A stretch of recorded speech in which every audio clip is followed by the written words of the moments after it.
What's up, dudes and ladies? It's a Poison Plant Alchemist here. It is September 6th at around 7 p.m. And we have here some poison ivy. And possibly some Atlantic poison oak, which looks very similar.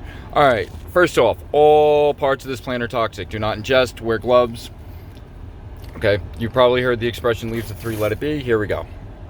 There's always one pointing out in the middle, and that.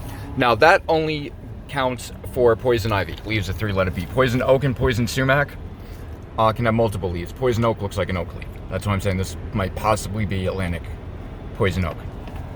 Okay, where to begin? First off, the leaves, roots, stems, the whole part of the plant is toxic. Wear gloves. Do not touch your eyes. Do not ingest any part of this plant.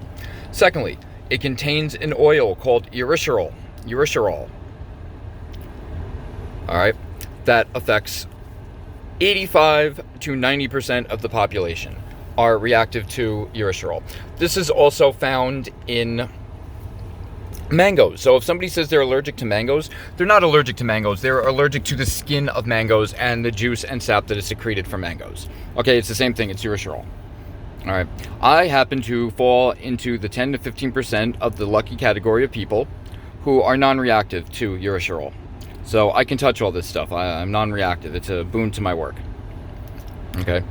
If you do come in contact with poison ivy, all right, do not scratch, do not try to spread it. A natural remedy, two of them right now that you can find in nature, usually find it growing next to poison ivy, is one jewelweed. Little yellow flowers, you crush those up and you spread it on the infected reactive area. Another one is stinging nettle or Carolina nettle, stinging horse nettle. It's a member of the nightshade family, purple flowers, yellow anthers, or white anthers. All right, and you can usually find that growing in the same dumps that you would find poison ivy. What? All right, and you crush up the leaves, they're a little spiky and whatnot, and you rub that on the infected area, and that helps subside and helps neutralize the poison ivy, same thing as jewelweed. All right, some fun facts about poison ivy. You cannot spread it from person to person, so if I get this all over my hands, and then I go and touch my wife, I cannot give it to her. Okay, it cannot pass on from objects to people. But, fun fact, if my cats rub up against it, and then I touch my cats, it can transfer from their fur to skin. It doesn't matter if the plant is dead, the oil still remains active. Active can remain on surfaces for hours and months and days. It takes about 4 to 48 hours after contact with urushiol oil to get a reaction. All right, another fun fact about urushiol and poison ivy, oak, and sumac is when you get it on your body and your skin comes in contact with the urushiol oil, it actually fools your body into thinking that it's an invasive, it's a, infection, it's a disease, it's a virus in your body, and your body produces all those blisters and the rash to help fight it. So it actually doesn't cause it.